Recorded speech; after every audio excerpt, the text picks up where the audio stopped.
Pilot ignores black woman's medical emergency. Her husband's identity leaves the crew speechless.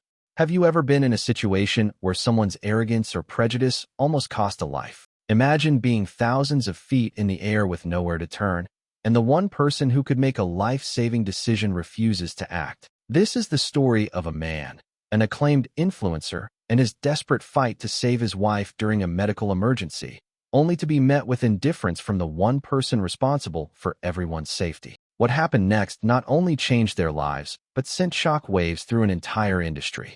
Before we begin, where are you watching from today? Let us know in the comments.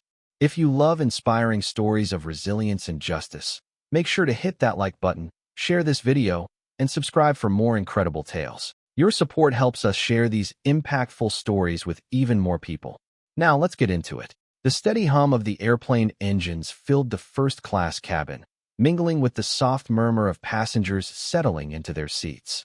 Eliza Stone adjusted the strap of her seatbelt, trying to ignore the subtle glances cast her way. No words were spoken, but she felt the unspoken judgment hanging in the air, a familiar weight she'd carried for years. Seated beside her was Daniel, her husband, engrossed in a medical journal. His calm demeanor was a source of comfort, yet today, it wasn't enough to dispel the unease simmering inside her. A flight attendant approached, her smile radiant but overly practiced, as though she had rehearsed it in a mirror before stepping out. "Mrs. Stone, is there anything I can get you before we take off?" Eliza returned the smile politely. "No, I'm fine. Thank you." The attendant nodded, but her eyes flicked toward a colleague standing nearby. The two exchanged a quick, almost imperceptible glance before she walked away briskly. It was subtle but unmistakable. Eliza had seen that look too many times to mistake it. It was a silent exchange that spoke of doubt, judgment, or worse. She sighed and turned toward Daniel, whispering, "Did you notice how they looked at us?" Without glancing up from his journal, Daniel replied in an even tone, "I did."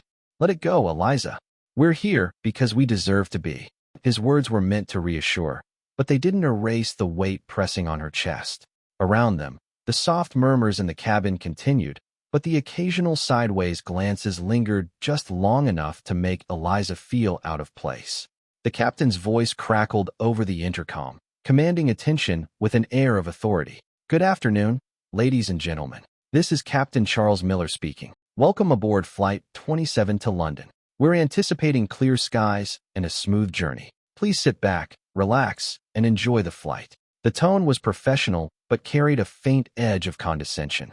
Eliza shifted in her seat, exchanging a glance with Daniel. His brow furrowed slightly, a subtle sign that he too had caught something beneath the polished words.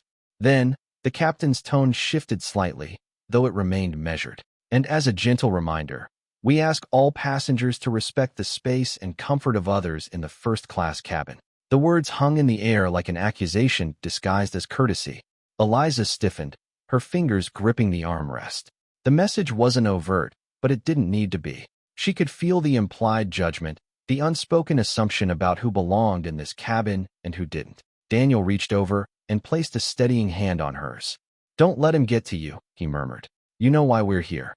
Eliza nodded but couldn't shake the discomfort curling in her stomach. She was used to moments like these, where prejudice lurked just beneath the surface, cloaked in civility and plausible deniability. An hour into the flight, after the plane had reached cruising altitude, Captain Miller emerged from the cockpit. His uniform was immaculate, the gold stripes on his sleeves gleaming under the cabin lights. He moved through the aisle with the confident stride of someone accustomed to control, pausing briefly at each row to exchange pleasantries with the passengers. When he reached Eliza and Daniel's row, his gaze swept over them with a faint flicker of surprise before settling on Daniel. There was no warmth in his eyes, only a practiced politeness. "Is everything to your satisfaction here?" he asked, his voice measured but distant. Daniel looked up from his journal, his expression calm. "Yes, everything's fine. Thank you, Captain." Miller nodded, but his smile was thin and perfunctory. "Good. We strive to maintain a certain standard in this cabin," he added, the emphasis on the word standard lingering just a beat too long. Eliza's breath hitched. The words were polite on the surface, but their meaning was clear. She bit her lip, willing herself to remain composed as the captain moved on without waiting for a response. She turned to Daniel, her voice a whisper. Did he really just say that? Daniel nodded slightly, his jaw tightening. He did, but it doesn't matter. We belong here just as much as anyone else. Eliza wanted to believe him, but the sting of the captain's words, combined with the coldness of the flight attendant and the stares of the other passengers, left her feeling raw. It wasn't what they said aloud that hurt the most. It was the quiet ways they communicated that she didn't belong, the judgment hidden behind polite smiles, the disdain masked by professional tones. It was all designed to make her question herself. She took a deep breath, forcing herself to focus on the horizon visible through the window. High above the clouds, they were all supposed to be equal, yet even here, prejudice found its way into the cracks. Eliza clenched her fists, a simmering resolve building inside her. If the world wasn't ready to give her the respect she deserved, she would take it, no matter the cost. The airplane soared through the skies, steady and unyielding, its course unbothered by the tension brewing within its cabin. Eliza shifted in her seat, an ache beginning to form at the base of her chest. At first, she thought it was just discomfort from sitting too long, but as the minutes passed, the feeling deepened, spreading like ripples in water. She glanced at Daniel, who had returned to his journal, the pen in his hand moving with meticulous precision. She hesitated to disturb him. It wasn't unusual for her to experience minor aches when traveling, but this felt different. It was deeper, sharper, and more persistent. She shifted again, hoping the sensation would pass. Eliza? Daniel's voice broke through her thoughts, soft but attentive. He hadn't even looked up from his journal, but he always seemed to sense when something wasn't right. What's wrong? She forced a small smile, shaking her head. It's nothing, Daniel. Just a little discomfort, probably the air pressure. He placed the pen down and turned to face her fully, his gaze sharp and searching. Discomfort where? Eliza hesitated. She knew that look. The physician in him was already at work, analyzing every subtle movement, every flicker of expression on her face. My chest, she admitted reluctantly. It's tight, but it's probably just stress or sitting for too long. Daniel's brows knit together, and his hand instinctively reached for her wrist, checking her pulse. His expression didn't shift, but she could tell he was already calculating possibilities in his mind. We're going to monitor this, he said, his tone calm but decisive. Let me know if it gets worse. She nodded, trying to push down the unease bubbling inside her.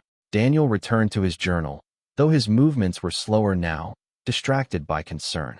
The ache in Eliza's chest didn't subside. It grew heavier, more insistent. She rubbed the area absent-mindedly, willing the sensation away.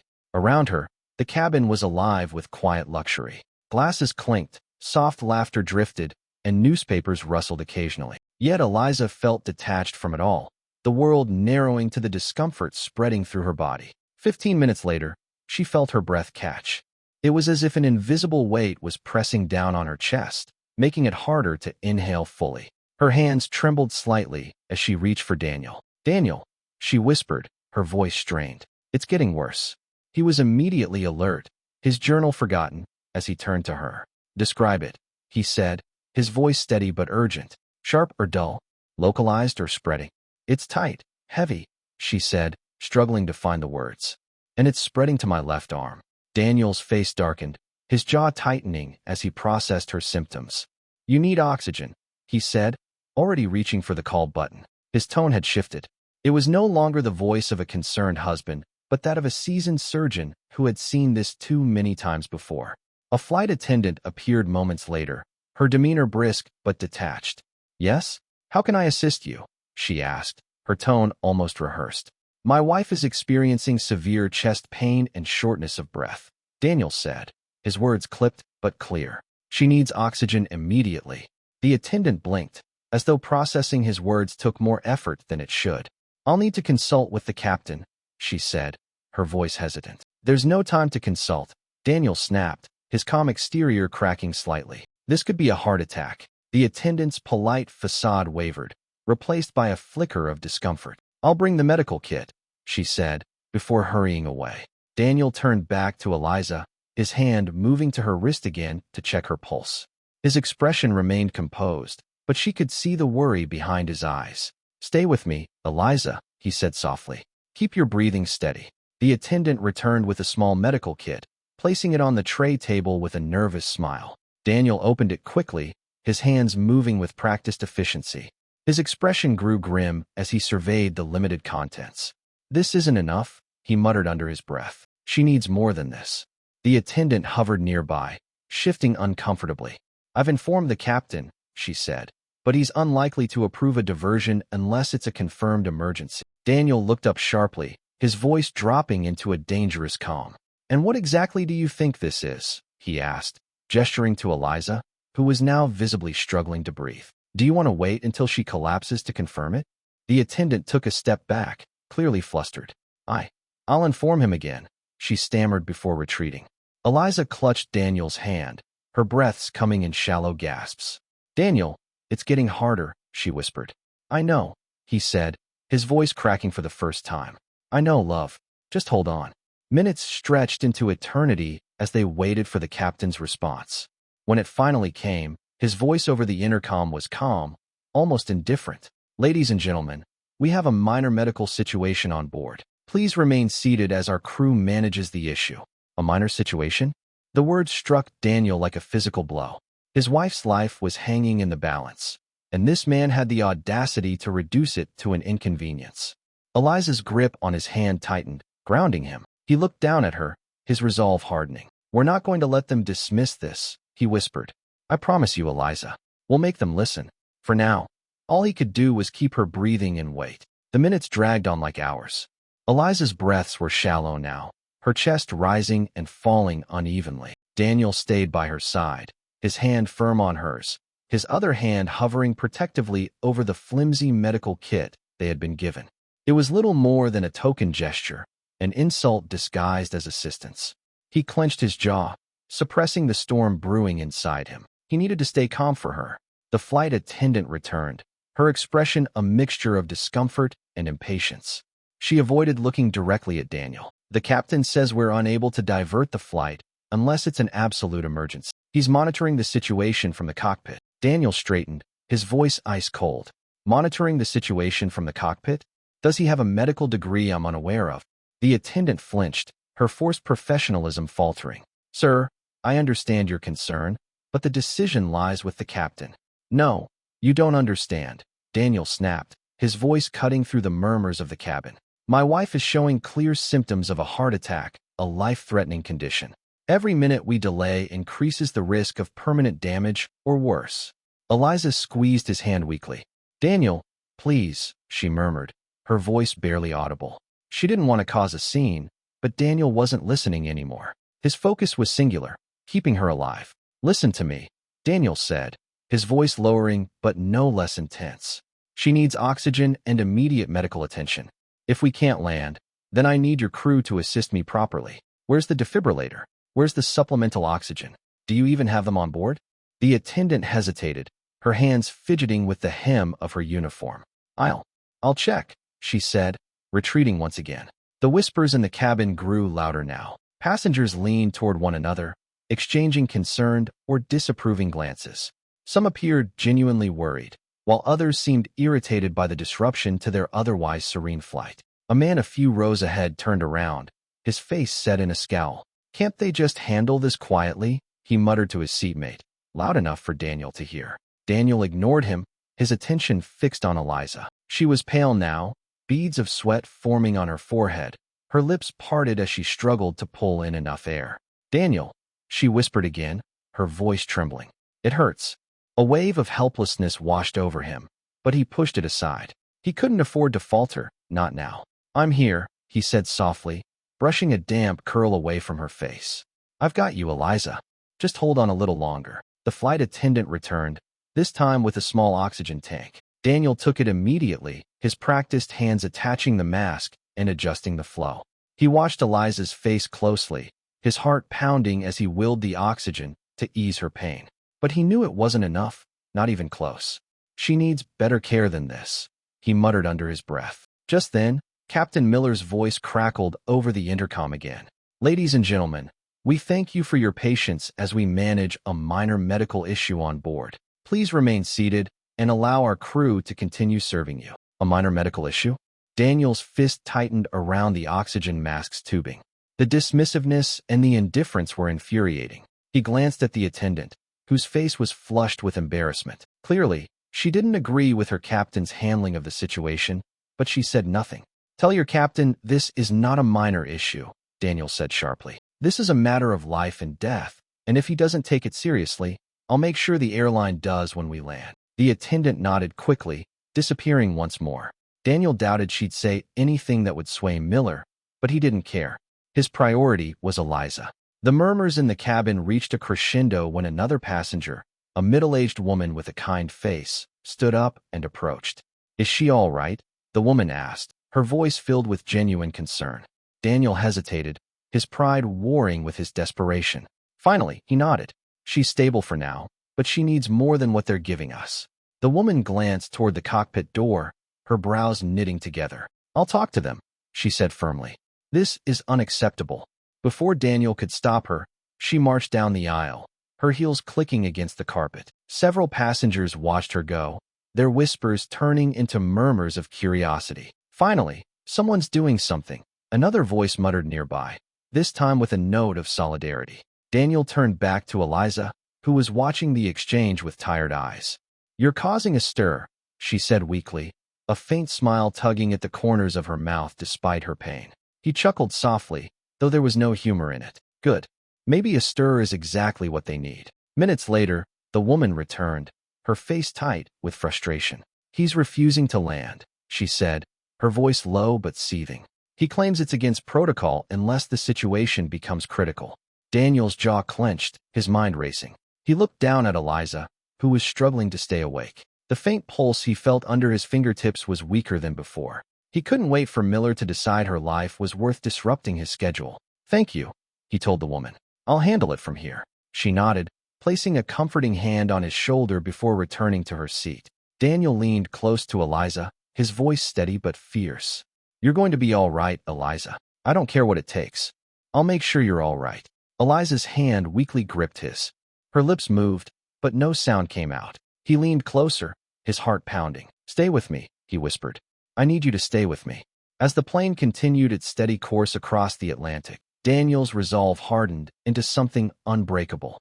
The flight wasn't over yet, and neither was this fight. The cabin felt heavier than the air outside the plane, the tension so palpable it pressed against Daniel's chest as surely as the oxygen mask pressed against Eliza's face.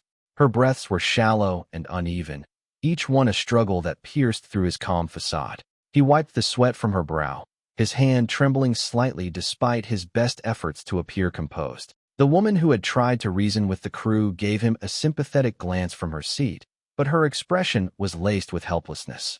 Around them, the other passengers grew more restless, their murmurs oscillating between curiosity and frustration.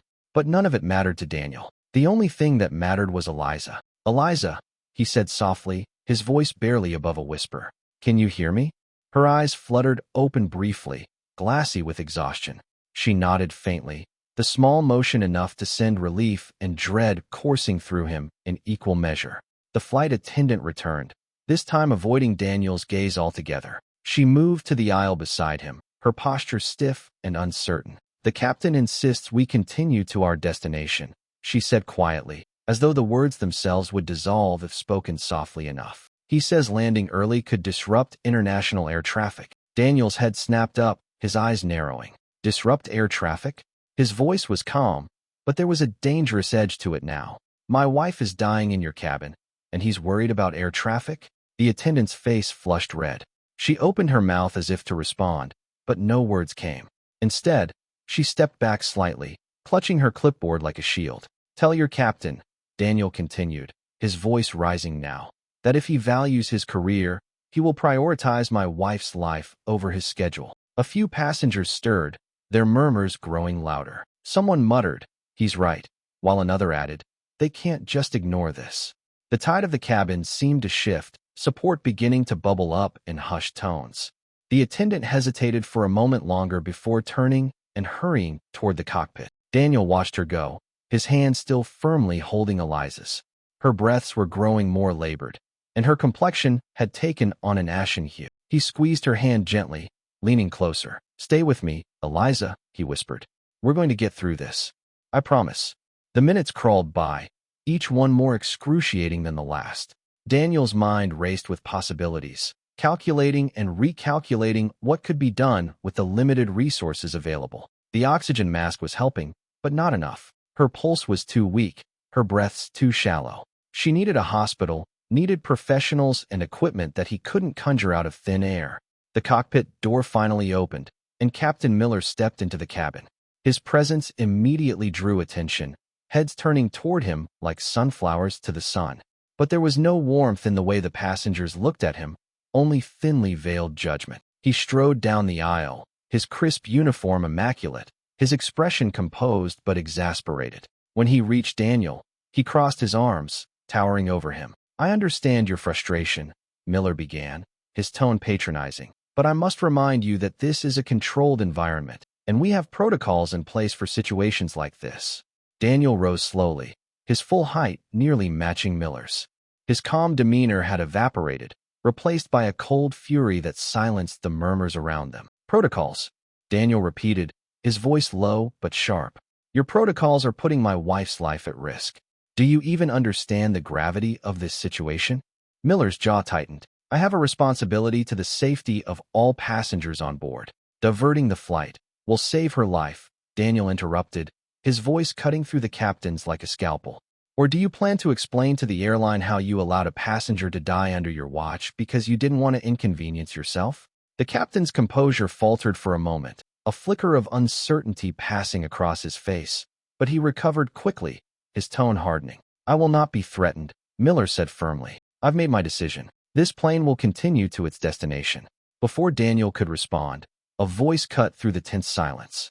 "Unbelievable," said the woman who had spoken up earlier. She rose from her seat again, her expression a mixture of anger and disbelief. "This man's wife is in danger, and you're standing here arguing about protocols? What kind of captain are you?" Another passenger chimed in, a younger man seated near the window. "She's right.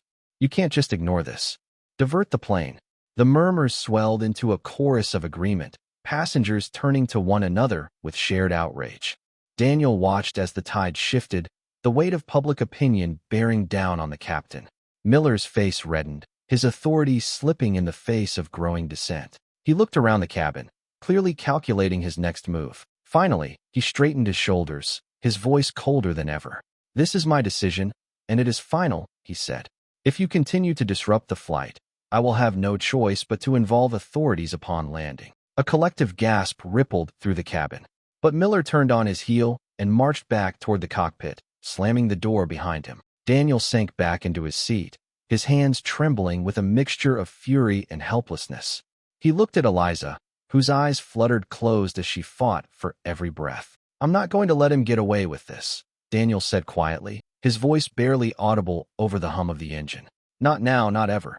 The cabin settled into an uneasy silence, but Daniel's mind was anything but quiet. He was already planning his next move, even as he clung to the hope that Eliza would hold on long enough for him to act. The battle wasn't over yet. The cabin remained a tense, oppressive space, heavy with the unspoken discomfort of passengers too afraid or too apathetic to act further. Daniel sat rigid in his seat, his jaw clenched so tightly it ached. Every sound, the hum of the engines, the faint murmur of conversation, the clinking of glasses from the galley, each felt louder, sharper, cutting through his focus.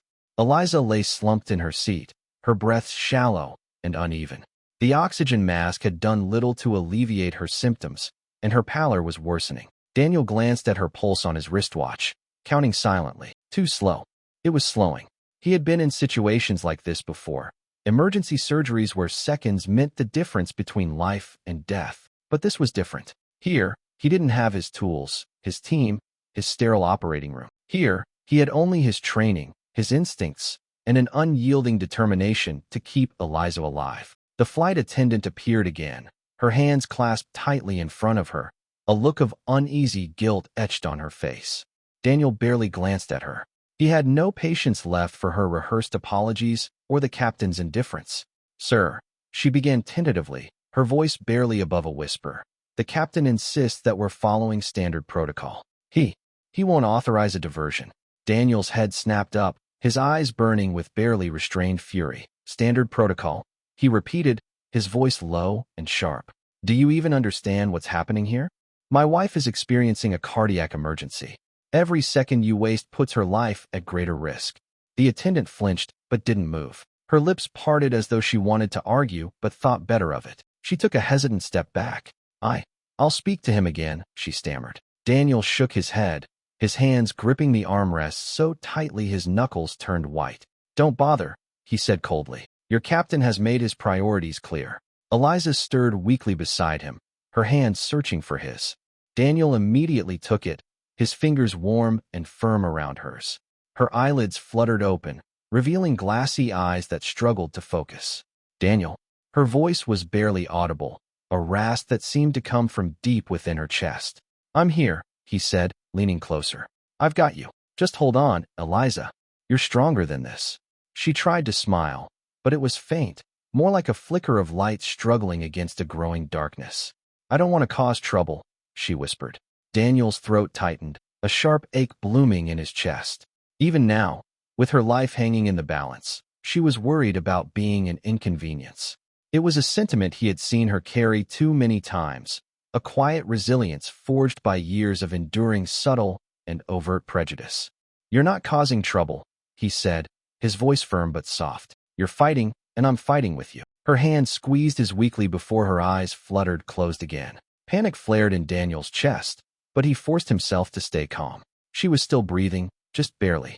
The murmurs among the passengers grew louder. Daniel could feel their eyes on him and Eliza, could sense their unease growing with every passing second. Another passenger, a young man in his 20s, leaned forward from a few rows back. Is she going to be okay? He asked hesitantly, his face pale. Daniel turned his head slightly, his voice tight. Not if this plane doesn't land soon. The man swallowed hard, his gaze flickering toward the cockpit. Isn't there something we can do? Force them to land or something? Daniel didn't answer. What could they do? He was a man used to wielding control, but here, in this metal tube miles above the ground, that control had been stripped away. As if on cue, the cockpit door opened again, and Captain Miller stepped out. This time, his face was flushed with frustration, his lips pressed into a thin line. He marched down the aisle, stopping just short of Daniel's row. Dr. Stone, he said, his tone clipped. I've been informed that you've threatened my crew. I must insist that you— Daniel rose slowly, his full height making Miller take a step back. Threatened your crew? Daniel's voice was quiet, but seething with rage. You're accusing me of a threat while you're condemning my wife to die because you won't inconvenience your schedule? Miller's eyes darted around the cabin, clearly aware of the growing attention from the other passengers. Sir, I must insist you lower your voice. We're managing this situation to the best of our ability. Daniel let out a sharp, bitter laugh. Managing? You call this managing? My wife is dying because you refuse to do your job. You have the authority to save her, and you've chosen not to. The tension in the cabin was suffocating now. Passengers were no longer whispering. They were openly watching, their expressions a mix of outrage and disbelief. A woman across the aisle stood up, her voice ringing out. He's right. This is inhumane. Land the plane. A chorus of agreement followed, voices rising in defiance against the captain's authority. Miller's face darkened, his composure faltering. This is my plane, he said, his voice rising. I make the decisions here. And your decision is to let a woman die? Another passenger shot back. What kind of captain are you? The uproar was building, a tide of anger and dissent that even Miller couldn't ignore. Daniel said nothing, his gaze locked on the captain, daring him to continue his charade of control. Miller's jaw tightened, his eyes flickering toward the passengers before finally settling back on Daniel. I'll speak with the airline, Miller muttered, retreating toward the cockpit. As the door closed behind him, Daniel sank back into his seat, his hand never leaving Eliza's. Her breathing was shallow, but she was still holding on. He leaned closer, his voice breaking for the first time. Just a little longer, Eliza, he whispered. Stay with me, please. The cabin had descended into a tense hush after the confrontation with Captain Miller. Passengers sat on edge, their murmurs muted as they exchanged worried glances. The weight of the situation was palpable, suffocating, and in its center sat Daniel Stone, a man of unyielding resolve, his calm exterior a thin veil over the storm brewing beneath. Daniel checked his watch again. It had been 10 minutes since Miller disappeared back into the cockpit. 10 precious minutes Eliza couldn't afford to lose. Her breaths were shallow, each one a fragile promise that time was slipping through their fingers. Her skin had grown colder under his touch, her pulse weaker. He knew what this meant. Her body was struggling, and without immediate intervention, the outcome would be catastrophic. He leaned closer to her, his voice low but steady. "Eliza, I need you to hang on, okay? Don't give up on me." Her eyelids fluttered, and she gave the faintest of nods. It wasn't enough to reassure him, but it was something. Daniel rose from his seat, the decision already made. He couldn't wait for the captain to act. His years in the operating room had taught him that hesitation could cost lives, and this was no exception. He turned to the flight attendant who stood frozen near the galley, her face pale with uncertainty. "Bring me the full medical kit," he commanded, his voice firm and authoritative. "Not this half-empty excuse you gave me earlier. And I need the defibrillator now." The attendant hesitated, her lips parting as if to object, but the intensity in Daniel's eyes silenced her. She nodded quickly and hurried away. The passengers watched, their curiosity and unease turning into a quiet kind of respect. Daniel didn't just carry himself like a man of authority. He was authority, the kind that came from years of saving lives, from a career built on precision, decisiveness, and expertise. As the attendant returned with the equipment, Daniel cleared a small space near Eliza. He opened the medical kit, his practiced hands moving swiftly, assessing its contents. His expression was grim. "This is still inadequate," he muttered, but he worked with what he had. "Ladies and gentlemen," he said, addressing the cabin, his voice carrying a calm but commanding presence. "If any of you have medical training or supplies, anything that could help stabilize a cardiac event, please come forward now." There was a moment of hesitation before a man in his 40s stood up. "I'm an EMT," he said, stepping into the aisle. "I don't have much on me, but I'll do what I can." Daniel nodded. "Thank you. Help me monitor her vitals while I prepare the oxygen and set up the defibrillator as a precaution." The two worked in tandem, their movements swift and efficient. It was clear who was leading, though. The EMT deferred to Daniel without question, recognizing the depth of his knowledge and experience. Passengers watched in silence, a few offering murmured prayers as the gravity of the situation sank in. As Daniel adjusted the oxygen flow, his voice softened, his words meant for Eliza alone. "You've always been my fighter, Eliza. I need you to keep fighting now." Her hand twitched in response, a weak but deliberate gesture that sent a pang of emotion through him. He fought to keep his composure, his mind focused on the task at hand. There was no room for fear or doubt, not now. The cockpit door opened suddenly, and Captain Miller emerged again, his face a mask of barely contained frustration. "What is going on here?" he demanded, his voice cutting through the quiet tension of the cabin. Daniel didn't even look up.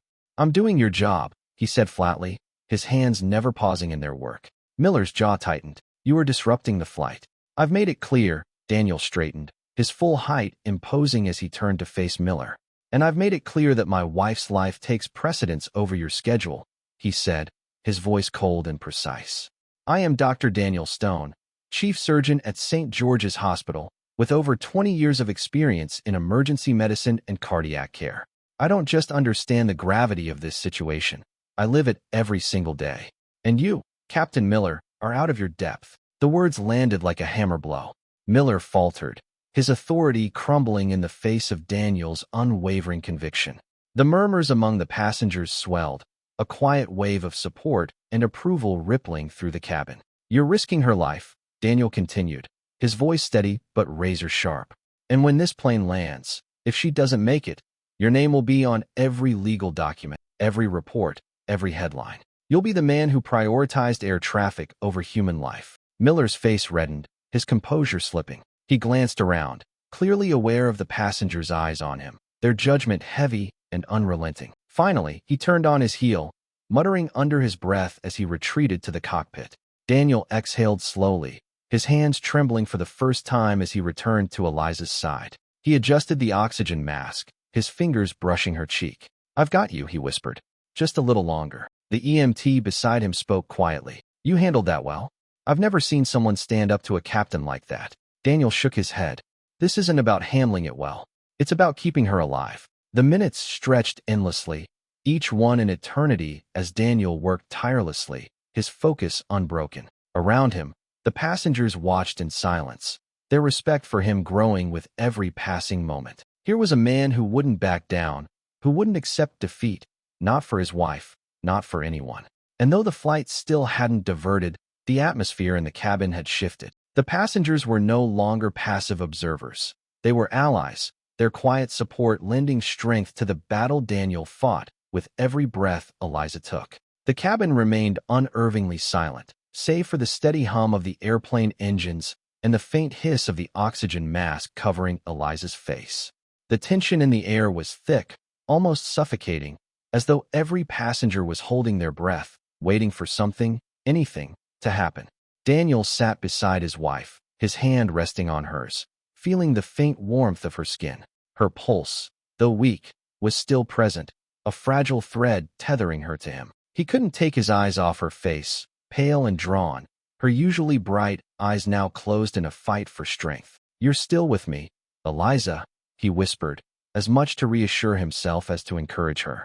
"I know you are." The EMT seated beside him broke the silence. "Her pulse is faint," he said quietly, his tone measured but concerned. "We're stabilizing her, but she's on borrowed time." Daniel didn't respond immediately. He knew the EMT was right, knew the signs too well. Eliza was slipping closer to the edge with every passing moment, and the tools at his disposal weren't enough to pull her back. He glanced at the defibrillator they had set up as a precaution, the small, portable device, a last resort he hoped he wouldn't need. He adjusted the oxygen mask again, ensuring it fit snugly over her face, his movements precise and deliberate. "She's going to make it," Daniel finally said, his voice steady but laced with a quiet desperation. "I promised her she would." The EMT hesitated, then nodded. "If anyone can pull her through, it's you." The cockpit door opened once more, and Captain Miller emerged, his face tight with frustration and weariness. He paused at the edge of the first-class cabin, surveying the scene before him. Daniel didn't look up, his attention fixed on Eliza, but he felt the captain's presence like a shadow looming over him. "What's her status?" Miller asked, his tone clipped. Daniel's head snapped up, his gaze cutting into the captain like a blade. "Her status," he repeated, his voice low and cold. "Her status is critical.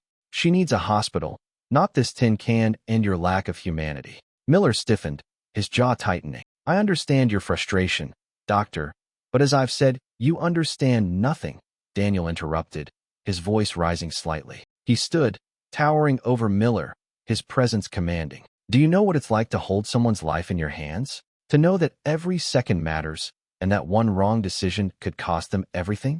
No, you don't. You sit in that cockpit, shielded by your protocols, while my wife fights for her life." Miller opened his mouth to respond, but Daniel didn't let him. "You're a captain. Act like one. Lead. Make the hard choice and land this plane. Or are you so consumed by your pride that you'd rather let her die?" The cabin was silent, every passenger watching the confrontation with bated breath. Miller's face reddened, his composure slipping under the weight of Daniel's words. He glanced around, clearly aware of the passengers' judgmental stares. "Fine," Miller finally said, his voice begrudging. "I'll contact the nearest airport and request an emergency landing." The words hung in the air like a lifeline, a flicker of hope piercing the oppressive tension. Daniel didn't thank him, didn't acknowledge the concession. He simply turned back to Eliza, his hand finding hers again. "We're landing soon," he murmured. "Just hold on a little longer, Eliza. We're almost there." Her eyelids fluttered, and she gave the faintest of nods. Daniel's chest tightened with emotion, but he forced himself to stay focused. There was still work to be done. The flight attendants moved with renewed urgency, preparing the cabin for an unscheduled landing. The intercom crackled, and Miller's voice came on, flat and formal. "Ladies and gentlemen, we will be making an emergency landing at the nearest airport. Please remain seated and follow the instructions of the crew." A ripple of relief passed through the passengers, their murmurs quieter now, tinged with hope. The young EMT beside Daniel nodded. "Good call," he said. "She has a fighting chance now." Daniel didn't reply. His focus was entirely on Eliza, monitoring her pulse, her breathing, every small detail that might give him an edge in this battle. As the plane began its descent, the cabin grew quieter, the usual hum of conversation replaced by the sound of collective anticipation. The passengers weren't just spectators anymore. They were invested, their quiet support palpable in the air. "Stay with me, Eliza," Daniel whispered again, his voice steady but laced with emotion. "You're almost there. Just a little longer." Her fingers twitched against his, the small movement enough to send a spark of hope through him. He glanced at the EMT, who gave him a small nod. "She's still fighting," Daniel said softly, more to himself than anyone else. "She's still fighting." The plane touched down with a jarring thud, the sudden deceleration throwing some passengers forward in their seats. Daniel barely noticed. His focus was entirely on Eliza, his hands steady as he adjusted her oxygen mask and prepared for the paramedics he knew would be waiting. As the plane taxied to a stop, the captain's voice came over the intercom once more. "Ladies and gentlemen, we have arrived at the nearest airport for a medical emergency. Please remain seated until further instructions." The cabin erupted in applause, not for Miller, but for the act of landing, the culmination of a collective will to save a life. Daniel ignored it all, his world narrowing to Eliza and the fight she was still waging. He leaned close, his voice low but filled with conviction. "We're here, Eliza," he whispered. "You're safe now. I promised you, didn't I?"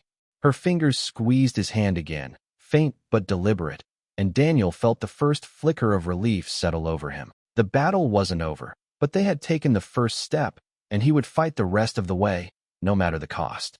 The cabin door opened with a metallic groan, the warm air of the airport rushing in to meet the stale, tense atmosphere of the plane. Outside, the flashing lights of emergency vehicles lit up the tarmac like beacons of salvation. Daniel sat frozen for a moment, his hand tightly gripping Eliza's, his eyes fixed on her face. Her breathing was shallow but steady, a fragile rhythm he had clung to for the last grueling hour. The flight attendant appeared beside him, her voice hesitant but urgent. "The paramedics are here, Dr. Stone. They're bringing a stretcher." Daniel nodded sharply, his movements precise as he adjusted the oxygen mask over Eliza's face one last time. His every action was deliberate, measured, not emotion wasted. He had done everything he could on board, but now the real fight would begin. The paramedics boarded quickly, their movements efficient but respectful as they assessed Eliza's condition. Daniel rattled off her symptoms, vital signs, and the timeline of her decline with the precision of a seasoned professional. He didn't allow room for error, his tone commanding and unwavering. "Her pulse is weak but present," he said, his voice low but firm. "She's been on supplemental oxygen for the last 40 minutes. Likely myocardial infarction. You'll need to stabilize her further en route." The lead paramedic nodded, his respect for Daniel evident. "We'll take it from here, doctor. She's in good hands." Daniel hesitated, his hands still clutching Eliza's. "I'm coming with her," he said, his tone leaving no room for argument. As they transferred Eliza to the stretcher, Daniel stayed at her side, his presence a steady anchor in the chaos.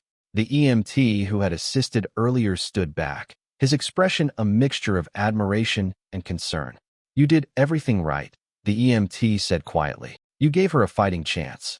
Daniel didn't respond. His focus was solely on Eliza, his mind replaying every decision, every second, searching for any mistake he might have made. He couldn't allow himself the comfort of relief, not yet. The descent down the jet bridge was harrowing. Daniel stayed close to the stretcher, his hand resting lightly on Eliza's shoulder as the paramedics maneuvered her toward the waiting ambulance. The flashing lights bathed them in harsh reds and whites. Inside, the pace quickened, the air filled with the sound of monitors beeping and voices calling out orders. Daniel was forced to stop at the edge of the treatment area, his path blocked by a nurse who looked at him sympathetically. "We need space to work," she said gently. "You've done everything you can." Daniel opened his mouth to argue, but the words died in his throat. He knew she was right.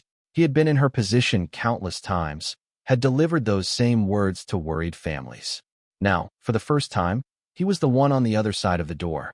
He stepped back reluctantly, his hands clenched into fists at his sides. His mind raced, replaying every moment, every decision, searching for something, anything he could have done differently. But there was nothing left to do now except wait. Time stretched unbearably. The minutes felt like hours as Daniel sat in the waiting room, his head in his hands. Around him, the world continued to turn, doctors and nurses moving with purpose, the hum of hospital machinery filling the air. But for Daniel, the only thing that existed was the closed door at the end of the hallway and the fragile hope that Eliza was still fighting. He thought of their life together, the quiet mornings spent sipping coffee, The way her laughter lit up a room, the strength she carried even in the face of adversity. She was his anchor, his reason, his everything. Losing her was unthinkable.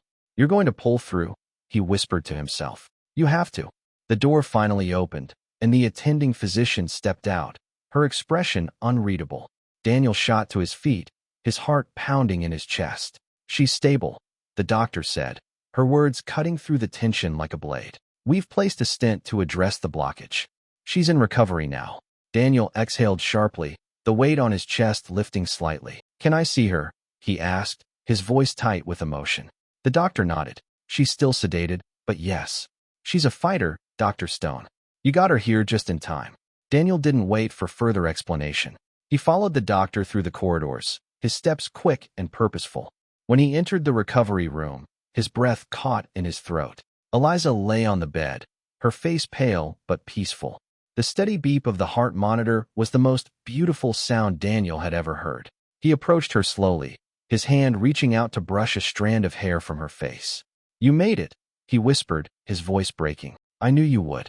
He sat beside her, his fingers lacing with hers, the weight of the last hours finally catching up to him. For the first time, he allowed himself to feel the fear, the relief, the overwhelming gratitude that she was still with him. But he also felt something else, a quiet, simmering determination. This wasn't just about Eliza anymore. It was about the system that had nearly cost her life, about the people who had failed her when she needed them most. And Daniel Stone wasn't a man who let things go. The steady beep of the heart monitor in Eliza's recovery room brought Daniel a fragile sense of relief, but it was fleeting. The memory of the flight, the suffocating tension, the indifferent captain, the dire decisions he had been forced to make, still loomed over him like a storm cloud. As he sat beside her, his hand gently holding hers, he felt an unshakable resolve solidify within him. Eliza was safe now, but the cost of her safety was a reckoning that had yet to unfold. 3 days later, Daniel stood in a quiet conference room at the hospital, the morning sun casting long shadows across the polished table. Across from him sat the airline's representative, a man with a crisp suit and the kind of overly rehearsed charm Daniel immediately distrusted. Beside him, a lawyer with sharp eyes flipped through a thick file of documents. "Dr. Stone," the representative began, his voice smooth but cautious, "we are deeply sorry for the distress caused to you and your wife during your recent flight. The airline takes incidents like this very seriously, and we want to assure you that." Daniel raised a hand, cutting him off. His voice was calm, but there was steel beneath it. "Don't insult me with platitudes," he said. "This isn't about words.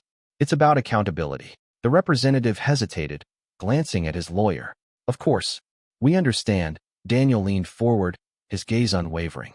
"Do you?" "Because from where I'm sitting, your captain made a conscious decision to prioritize schedules and protocols over human life. That isn't just negligence, it's malpractice." The lawyer cleared her throat. "Captain Miller followed airline protocol." "Protocol doesn't save lives," Daniel interrupted, his voice sharp. "Action does." He had the authority to divert the flight. He chose not to. "My wife's condition deteriorated because of his inaction, and that's not something you can sweep under the rug." The representative's polished demeanor began to crack. "Dr. Stone, we want to work with you to resolve this. Perhaps we could." "I don't want compensation," Daniel snapped, his frustration boiling over. "I want change. I want to make sure no one else has to go through what my wife and I endured." 2 weeks later, the story had gained national attention. The details of the flight had been shared by passengers, their accounts of Daniel's calm authority and the captain's indifference sparking outrage across social media and news outlets. Headlines blared: "Doctor saves wife mid-flight while airline fails to act," and "Captain refuses emergency landing despite cardiac emergency." The pressure on the airline mounted quickly.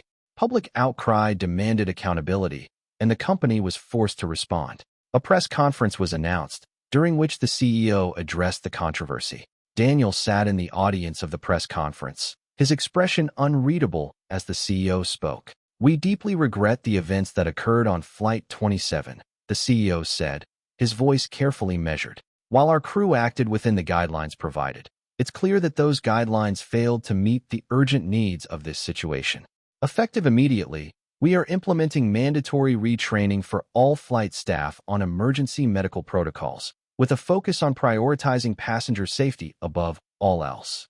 There was a murmur of approval from the gathered crowd, but Daniel's focus was on the man standing to the side of the stage, Captain Miller. The former captain stood rigid, his face pale and drawn, as the CEO continued. In addition, the CEO said, his tone firm, Captain Charles Miller is no longer employed by this airline. We hold our staff to the highest standards, and his failure to act appropriately does not align with our values. The words hung in the air like a verdict. Miller's shoulders slumped slightly, the weight of public condemnation settling over him. He glanced toward Daniel, his expression a mixture of resentment and defeat. But Daniel didn't look away. His gaze was steady, unyielding, a silent acknowledgement that justice had finally been served. After the press conference, Daniel stepped outside into the cool evening air, his breath fogging slightly in the fading light. Eliza, still recovering but stronger now, waited for him at home. He felt the weight of the last few weeks begin to lift, replaced by a quiet sense of resolve. This wasn't just about Miller's dismissal or the airline's new policies. It was about the lives that might be saved in the future, the passengers who wouldn't have to fight the same battle he and Eliza had fought. It was about change, real, meaningful change. As Daniel walked away from the building, his phone buzzed with a message. It was from Eliza. Come home soon. I'm proud of you. He smiled softly, his steps quickening. The fight wasn't over, not entirely, but for now, he had won. And that was enough. Justice prevailed in a way that sent a powerful message, not just for Eliza, but for anyone who might face a similar fight for dignity and care. Daniel's courage and determination didn't only save his wife's life. It compelled an industry to take accountability, ensuring lives are valued over schedules and procedures. What are your thoughts on this powerful story? Have you ever seen someone fight for what's right when it mattered the most? Share your reflections in the comments below. If this story resonated with you, be sure to like this video and subscribe to the channel. Don't forget to turn on notifications so you never miss more stories of courage, resilience, and justice. Thank you for watching.